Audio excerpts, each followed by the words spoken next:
The 19th century was a period of rapid advancement. New technologies such as the railroad and the telegraph radically changed civilization. Scientific advancements were almost constant as we took great strides in understanding our universe.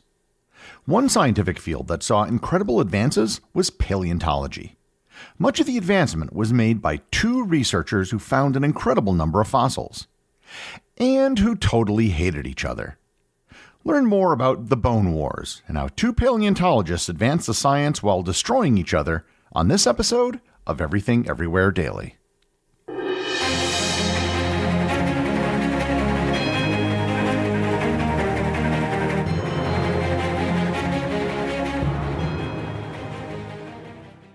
This episode is sponsored by ButcherBox.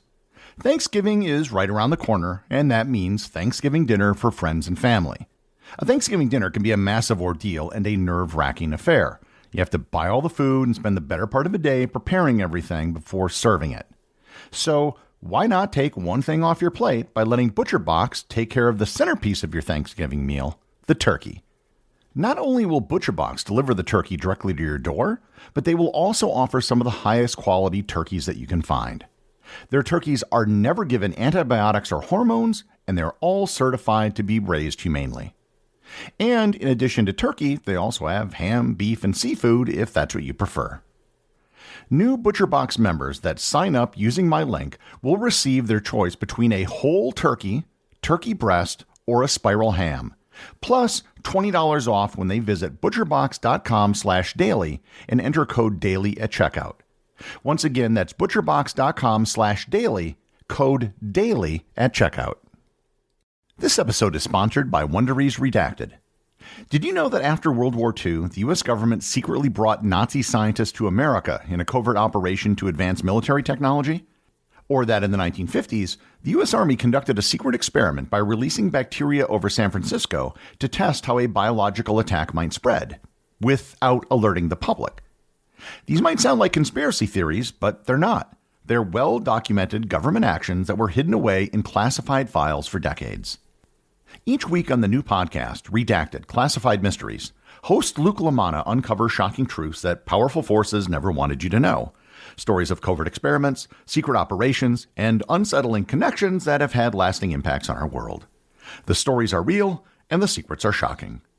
Follow Redacted Classified Mysteries with Luke LaManna on the Wondery app or wherever you get your podcasts. For ad-free access, join Wondery Plus in the Wondery app or Apple Podcasts. And you can start your free trial today.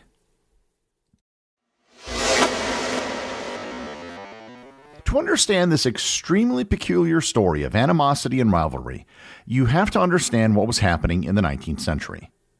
The 19th century was arguably the century that saw the greatest advancement in science and technology in human history. That isn't to take away anything from the advances of the 20th century, but the starting point of the 19th century was closer to life in the ancient world. In addition to discoveries in physics, chemistry, and astronomy, we also learned a great deal about our past, our very distant past. Fossils had been known for all of human history. However, they were usually just small things like trilobites that were found in stone. Even if a large fossil was found, they didn't necessarily know that it could have been an animal that lived millions of years earlier. Several things happened in the 19th century that changed our understanding of fossils. For starters, we began digging more.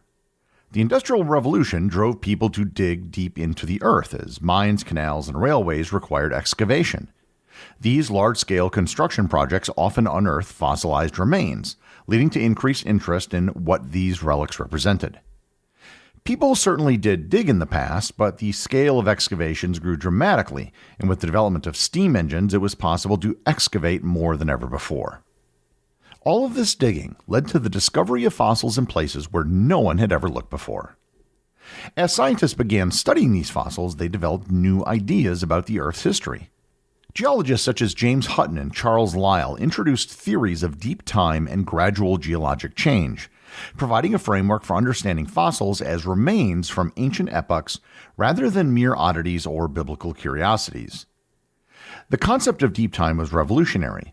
It suggested that the Earth was far older than previously thought, creating a natural timescale on which fossils could be studied scientifically.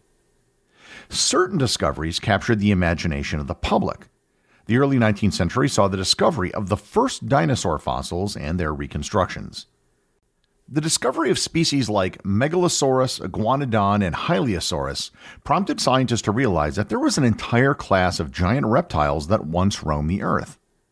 In 1842, British anatomist Sir Richard Owen coined the term Dinosauria, meaning terrible lizards, to describe this new group of creatures. The Victorian fascination with the natural world drove the creation of public museums and exhibitions.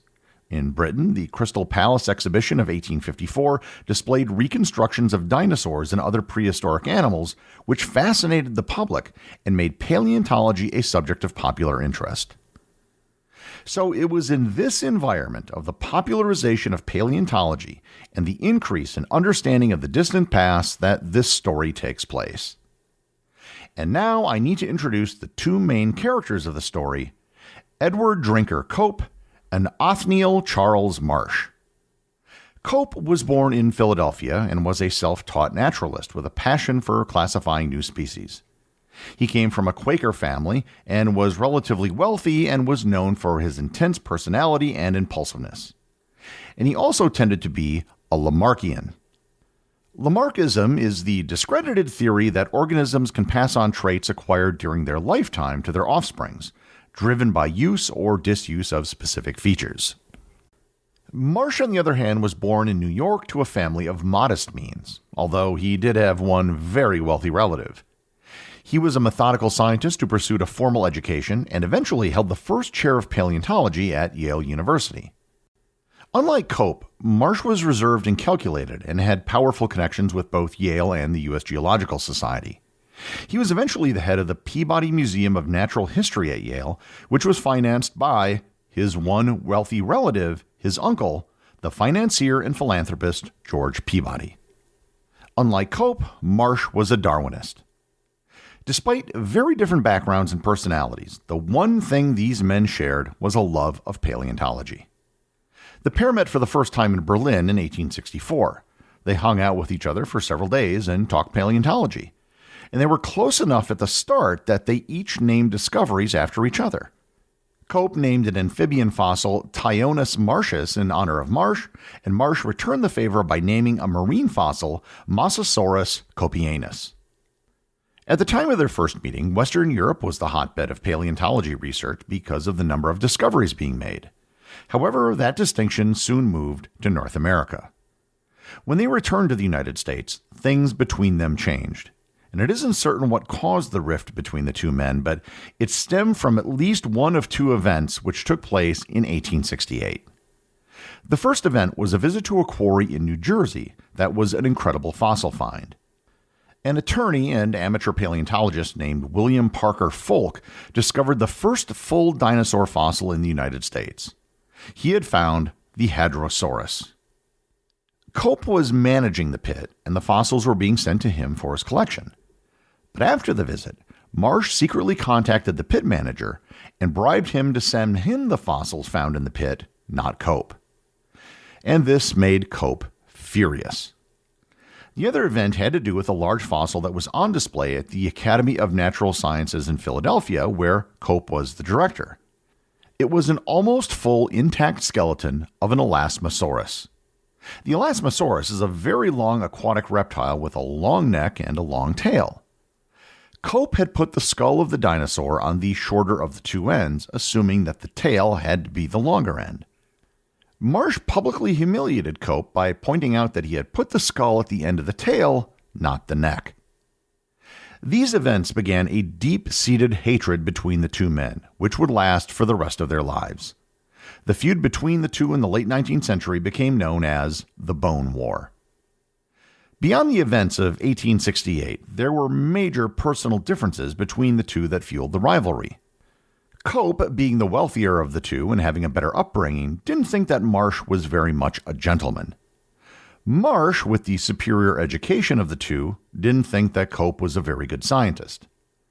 Much of the competition between the two ended up taking place in the American West. Both Cope and Marsh organized separate expeditions to fossil-rich regions in the American West, such as Colorado, Wyoming, and Nebraska.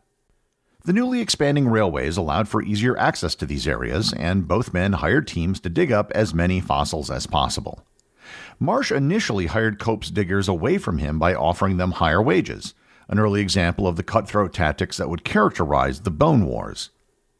One of the most infamous and destructive episodes of the Bone Wars unfolded during the expeditions at Como Bluff, a prominent ridge between Rock River and Medicine Bow, Wyoming.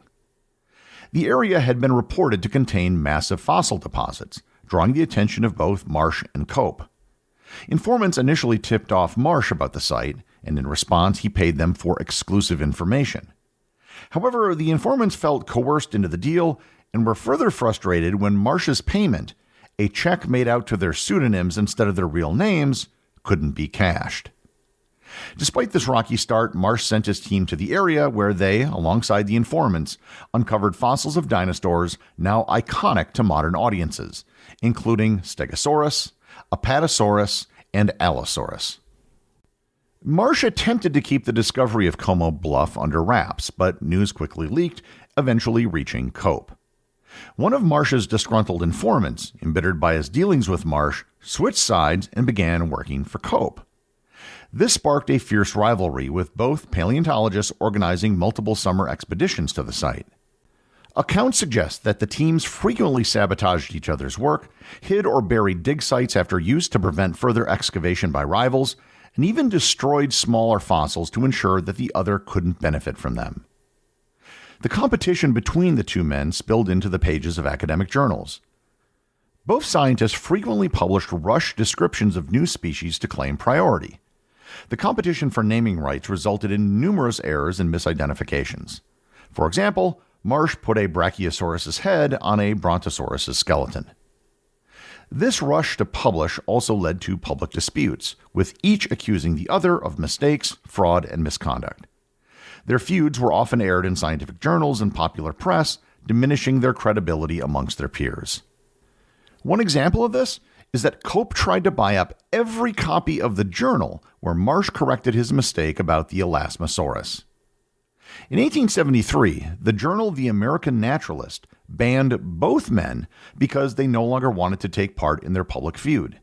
They wrote, quote, "The controversy between the authors in question has come to be a personal one, and because the naturalist is not called upon to devote further space to its consideration, the continuance of the subject will be allowed only in the form of an appendix at the expense of the author."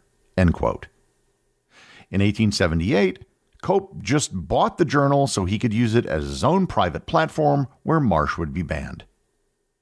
By the 1880s, Marsh was clearly winning the war between the two men. Despite Cope originally having a larger fortune, he had spent most everything in the pursuit of getting fossils and competing with Marsh. Marsh, on the other hand, now had the sizable endowment of the Peabody Museum and Yale University behind him.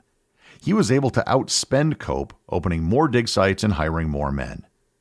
In addition to these two competitors, other players, including Harvard University, also entered the picture. While Marsh may have taken the lead in their competition in the 1880s, that didn't stop the fighting. They continued to take potshots at each other in public and in private. By 1890, the feud had started to gain the attention of the greater media. The New York Herald that year wrote a story titled, "Scientists Wage Bitter Warfare." What had been a fight inside the paleontology community now spilled out into the public, and it had become an embarrassment for the entire discipline. Many people in the field began to disassociate themselves from both men. Perhaps the oddest chapter in this story is what happened in 1897. Edward Drinker's Cope will contained a peculiar and final challenge to his lifelong rival, Othniel Charles Marsh. Cope, always eager to prove his intellectual superiority, left instructions for his skull to be donated to science, with the suggestion that his brain size be measured and compared to Marsh's, should Marsh agree to do the same.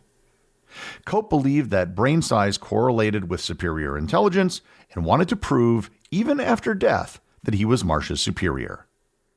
After his death in 1897, Cope's skull was donated to the University of Pennsylvania, where it remains to this day. Marsh, for his part, declined to take part in the post-mortem brain weighing and was buried after his death in 1899. The Bone Wars left a complicated legacy. On the one hand, the two men contributed significantly to the early field of paleontology by unearthing vast numbers of fossils that provided the foundation for future research. 136 new species of dinosaurs were discovered between the two men. In no small part, many of their discoveries were made because of the competition between them.